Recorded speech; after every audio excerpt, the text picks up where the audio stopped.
Friends, आप देख सकते हैं कि हमारे सामने पड़ा है जी आउटडोर यूनिट का पीसीबी जो कि रिपेयरिंग के लिए हमारे पास आ चुका है।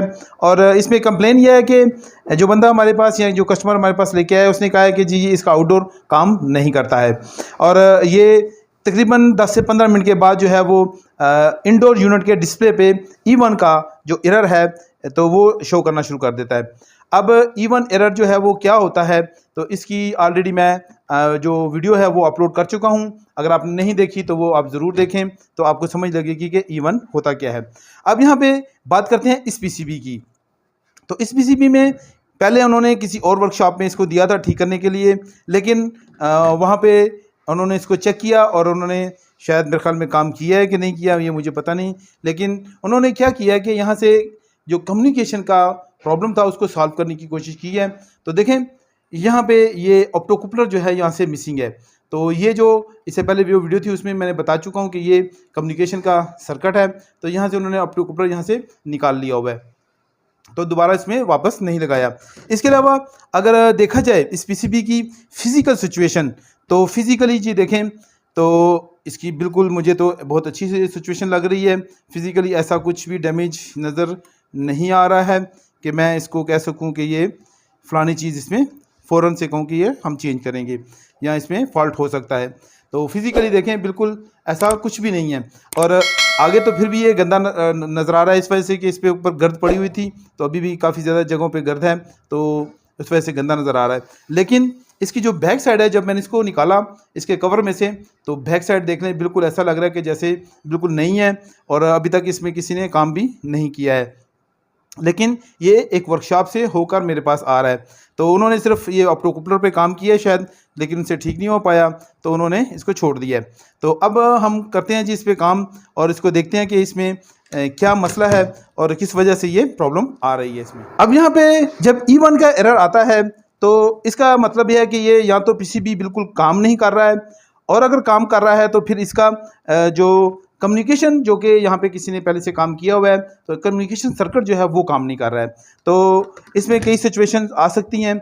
मिसाल के तौर पे जो मैं पहले बता चुका हूँ कि इसका कैपेसिटर जो अगर फूल जाए, बाज़ दफ़ा ये काम कर रहा होता है लेकिन इसके वोल्टेजेस जो हैं वो प्रॉपर नहीं आ रहे होते, तो इस वजह से भी ये एरर देता है। अब इसमें मुख्तलिफ सिचुएशंस हैं, लेकिन अब हम इसको चेक करेंगे कि इसमें क्या सिचुएशन आई हुई है। तो अगर आप और मज़ीद इसके बारे में E1 के बारे में जानना चाहते हैं तो जो वीडियो मैंने पहले अपलोड की है तो आप वो देखें तो आपको फ़ायदा होगा।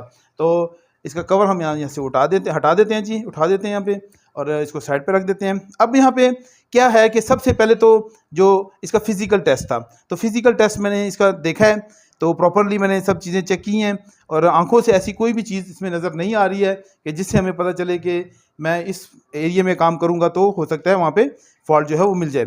लेकिन अब चूँकि इस पूरे पीसीबी को चेक करना है, तो पूरे पीसीबी को चेक करने के लिए कि सबसे पहले तो इसको इलेक्ट्रिक देनी होती है। लेकिन जब वर्कशॉप में आए तो हमेशा सबसे पहले क्या करते हैं कि इसके फ्यूज़, इसके हाई साइड को चेक कर लें, ताकि अगर इसमें कोई प्रॉब्लम है तो वहीं पे उसको पकड़ा जा सके और पहले उसको रिपेयर किया जाए, उसके बाद जो है नेक्स्ट स्टेज पे जाया जा सके। तो यहाँ पे मैं तो ऐसे ही करता हूँ।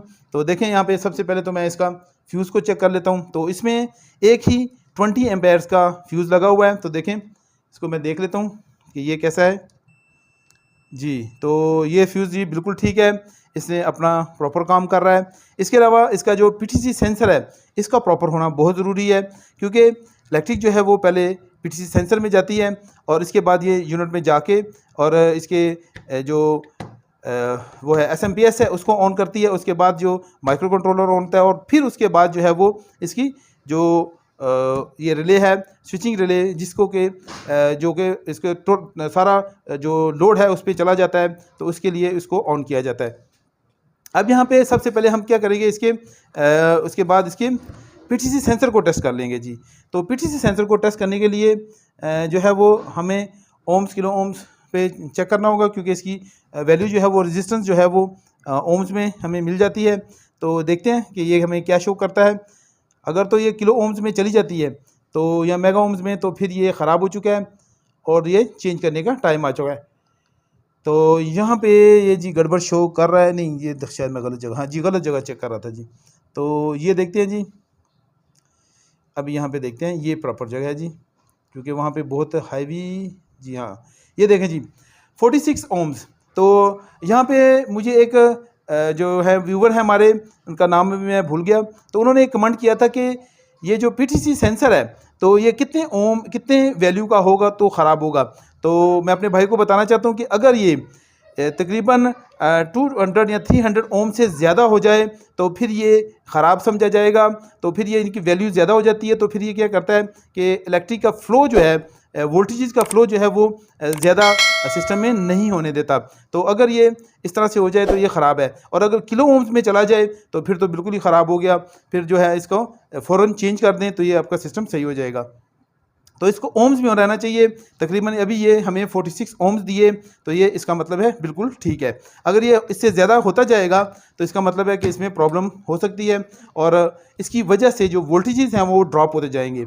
जब रेजिस्टेंस बढ़ेगी तो वोल्टेज ड्रॉप होंगे, तो वोल्टेज ड्रॉप होंगे तो फिर सिस्टम जो है वो आगे वो काम नहीं करेगा। अब यहाँ पे जो नेक्स्ट सिचुएशन है वो है जी इसका हाई साइड हम चेक करेंगे, क्योंकि इसका एसएमपीएस जो है वो हम इसके बाद चेक करेंगे। लेकिन सबसे पहले जो हमारी पास सिचुएशन है वो है जी इसका हाई साइड। और यहाँ पे देखें ये कुछ रेजिस्टेंस जो है वो निकली हुई है। अभी देखें मैंने यहाँ पे हाथ लगाया तो देखें ये रेजिस्टेंस शायद किसी ने निकाली हुई है, और ये निकली हुई है। देखें अब ये किस चीज़ की है ये मैं चेक कर लूँगा। तो ये मुझे मिली है जी रेजिस्टेंस। देखें जी अचानक मेरी नज़र पड़ी है तो मैंने देखा कि ये रेजिस्टेंस यहाँ से निकली हुई है, और यहाँ पे इसका मतलब है काम हुआ है। तो देखते हैं यहाँ पे मेरे ख्याल में वोल्टेज रेगुलेटर लगा होता है जी। तो ये क्या चीज़ है ये मैं चेक करना पड़ेगा। तो यहाँ पे भी देखें काम हुआ है इसमें, तो इसका मतलब है कि इसका जो है वो मुझे इसकी डायग्राम चेक करनी पड़ेगी। तो ये क्या चीज़ है यहाँ पे इंस्टॉल है, तो वो देखने के बाद जो है वो अगला काम होगा। और यहाँ पे एक रेजिस्टेंस मैं ऑलरेडी आपको दिखा चुका हूँ, वो भी निकली हुई है। तो चलें ये देखते हैं कि ये क्या चीज़ है, तो यहाँ पे क्या चीज़ इंस्टॉल है। अब यहाँ पे जब मैंने इसको चेक किया जी तो यहाँ पे जी ऑप्टोकूपलर लगा हुआ है। तो मैं इसे माफ़ी चाहता हूँ, मैं इससे पहले जो इसको वोल्टेज रेगुलेटर कह रहा था, क्योंकि इसका वोल्टेज रेगुलेटर जो है वो 7805 जो है वो यहाँ पे लगा हुआ है। तो इसलिए उसके लिए मैं माफ़ी चाहता हूँ। तो ये जी एसएमपीएस के लिए इसका फीडबैक है जी, ऑप्टोकूपलर है। और यहाँ पे जो एक मिसिंग जो मुझसे मैंने आपको दिखाई कि ये रेजिस्टेंस इसमें से गिरी हुई है, तो देखें यहाँ पर यह लगती है जी 334 यानी कि 330 किलो ओम्स की रेजिस्टेंस लगती है, वो भी निकली हुई है। और इसके अलावा ऑप्टोकूपलर भी यहाँ से मिसिंग है, तो वो इसमें वापस लगा लेते हैं और उसके बाद फिर इसको चेक करते हैं कि ये क्या मसला है। अब यहाँ पे इस ऑप्टोकूपलर को तब्दील करने से पहले क्या करते हैं कि इसका जो हाई साइड है वो चेक कर लेते हैं, क्योंकि अगर हम ऑप्टोकूपलर को चेंज कर भी लेंगे तो अगर यहाँ पे हाई साइड पे और शॉर्ट सर्किट होगा तो ये क्या करेगा, ये आपको फिर भी पीसीबी ऑन नहीं करेगा। तो अब यहाँ पे इसका जो हाई साइड है वो बहुत इंपॉर्टेंट है, तो इसको पहले चेक कर लेते हैं। तो इसके लिए क्या है कि सबसे पहले देखें मैंने इसको डायोड मोड पे कर दिया है अपने मल्टीमीटर को। अब यहाँ पे इसकी एक एक चीज़ को हम बारी बारी चेक करेंगे। तो क्या होता है कि जब इलेक्ट्रिक पीटीसी सेंसर से आती है तो फिर आती है जी इसकी ब्रिज रेक्टिफायर में, जहाँ से वो होती है जी इलेक्ट्रिक एसी से डीसी में कन्वर्ट होती है। अब यहाँ पे इसकी जब ब्रिज रेक्टिफायर को हम चेक करेंगे तो पॉजिटिव पे पॉजिटिव रख लें और नेगेटिव पे नेगेटिव। तो क्या कहता है जी यहाँ पे इसको चल के तो बंद हो जाना चाहिए या फिर बिल्कुल भी काम नहीं करना चाहिए। तो ये जी काम चल रहा है जी, तो बिल्कुल जी ये देखें जी बंद हो गया है। अब इसके बाद हम अगला पॉइंट भी चेक कर लेते हैं। यहाँ पे अभी कुछ नहीं दिखाना चाहिए और यहाँ पे भी कुछ भी नहीं दिखाना चाहिए, तो ये हो तो बिल्कुल ठीक हो गया। अब यहाँ पे जल्दी जल्दी इसका रिवर्स पोलैरिटी भी चेक कर लेते हैं। ये ठीक है, अब नेक्स्ट भी ठीक है, ये भी ठीक है जी।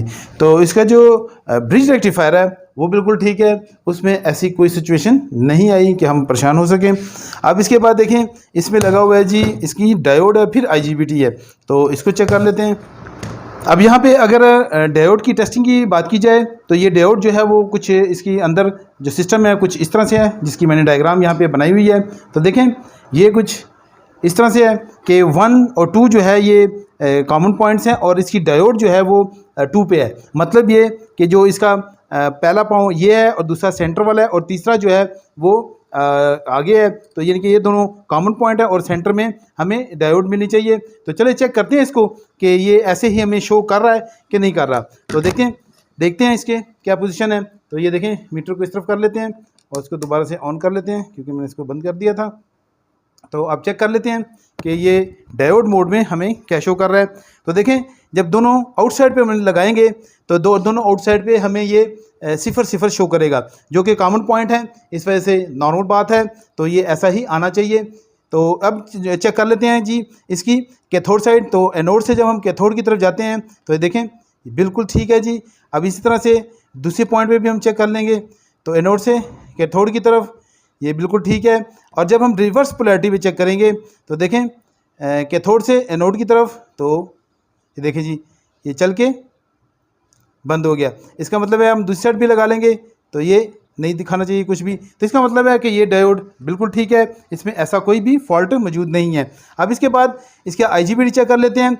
वो भी नॉर्मली हमें यहाँ पे वोल्टेजेस शो होने चाहिए। तो तमाम पॉइंट्स पे कुछ ना कुछ वोल्टेजेस आने चाहिए या फिर वोल्टेजेस आके बंद हो जाने चाहिए। तो इसका मतलब है कि वो IGBT बिल्कुल ठीक है। ये देखें जी ये स्टॉप हो गया लेकिन ठीक है, 1.20 वोल्ट दिखा रहा है यहाँ पे, ठीक है। ये तमाम पॉइंट्स यहाँ पे इस वक्त ठीक हैं। अब जो है आगे चेक कर लेते हैं जी IPM को। तो IPM के लिए ऑलरेडी मैंने वीडियो तो बनाई हुई है, अगर आपने वो नहीं देखी तो आप उससे देख के तो हर किस्म का जो जितने भी ख़ासतौर पे 1 टन 2 टन 1.5 टन तो 3 टन के यूनिट जो है आप आसानी से IPM चेक कर सकते हैं।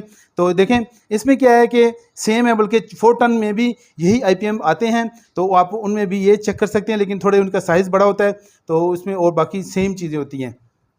तो यहाँ पे भी हम इसको चेक कर लेते हैं कि IPM तो हमारा शॉर्ट सर्किट नहीं है। तो पॉजिटिव टू नेगेटिव पहले चेक कर लेते हैं जी। पॉजिटिव को पॉजिटिव पे रख लेते हैं और नेगेटिव को नेगेटिव पे। तो देखते हैं कि ये हमें क्या शो कर रहा है जी। तो इस वक्त ये पोजीशन क्या है जी, 1 मिनट मैं ज़रा जूम कर लूँ जी। तो देखें यहाँ पे कुछ नहीं शो कर रहा, इसको कुछ शो नहीं करना चाहिए। फिर आगे पॉइंट पे भी कुछ शो नहीं हो रहा, फिर आगे पॉइंट में कुछ शो नहीं हो रहा और कुछ शो नहीं हो रहा। अब यहाँ पे हम अपनी रिवर्स पोलैरिटी पे ले जाएंगे। रिवर्स पोलैरिटी पे लेके गए तो फिर क्या होता है जी कि यहाँ पे हमें कुछ वैल्यू शो होनी चाहिए। तो जो आएगी वोल्टेजेस की सूरत में तो 0.4549 वोल्ट यहाँ पे हमें शो कर रहा है। तो आगे भी हमें यही सेम ही तकरीबन थोड़े बहुत चेंज के साथ आ जाने चाहिए। और यहाँ पे भी ये जी ठीक है और नेक्स्ट पे भी ठीक होना चाहिए। अच्छा, अगर कोई एक भी शॉर्ट होगा 0 आ गया तो इसका मतलब है कि वो IGBT जो है वो पेयर ऑफ IGBT जो है वो ख़राब हो चुका है। तो इस वजह से फिर उसको चेंज करने का जो टाइम आ गया कि IPM हम चेंज करेंगे। अब यहाँ पे सिचुएशन कुछ इस तरह से है कि ये हमारी हाई साइड के ये तमाम पॉइंट्स बिल्कुल ठीक हैं, इनमें कोई भी फॉल्ट मौजूद नहीं है। तो इसका मतलब हुआ कि हम यहाँ पे ये ऑप्टोकपलर चेंज करते हैं, इसको इलेक्ट्रिक देते हैं और इसके वोल्टेज चेक करते हैं कि अगर तो ये चल नहीं रहा तो फिर देखते हैं कि क्या फॉल्ट है, और अगर ये चल गया तो फिर देखते हैं कि आगे ये काम कर भी रहा है कि नहीं कर रहा, क्योंकि ये सबसे पहले तो इसके जो पार्ट्स जो हैं मिसिंग हैं इनको पूरा करेंगे।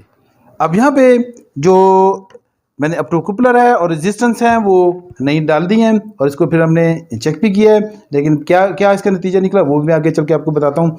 तो देखें ये इसका ऑप्टोकपलर मैंने लगा दिया, तो 816 के इसका ऑप्टोकपलर है। और इसके अलावा ये रेजिस्टेंस जो थी वो उसको मैंने नया लगा दिया, वो मुझसे गुम गई थी, गिर गई थी हाथ से। इसके अलावा यहाँ पे देखें ये जो है ये ऑप्टोकपलर भी मैंने दूसरा लगा दिया। तो इसका जो अभी राइट साइड है तो ये है जी 816 और ये लेफ़्ट साइड है 815।